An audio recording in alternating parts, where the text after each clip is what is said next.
हरिः ओं सुप्रभातं नमांसि। स्वस्ति सर्वेभ्यः।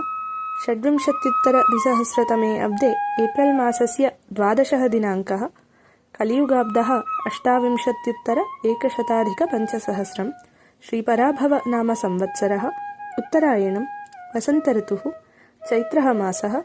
सौरमानरीत्या मीनमासस्य 29 दिनं। कृष्णपक्षः। तिथिः दशमी। वासरः भानुवासरः। नक्षत्रं श्रवणः। योगः साध्यः। करणं वणिक्।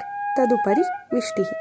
कालस्वरूपस्य भगवतो नारायणस्य परमानुग्रहेण सर्वेषाम् उद्दिष्टकार्यसिद्धिर्भवतु। सर्वेषाम् आयुरारोग्यसौख्यमस्तु। आरब्धकर्माणि शुभपर्यवसायिनी भवन्तु। सत्सङ्गप्राप्तिरस्तु।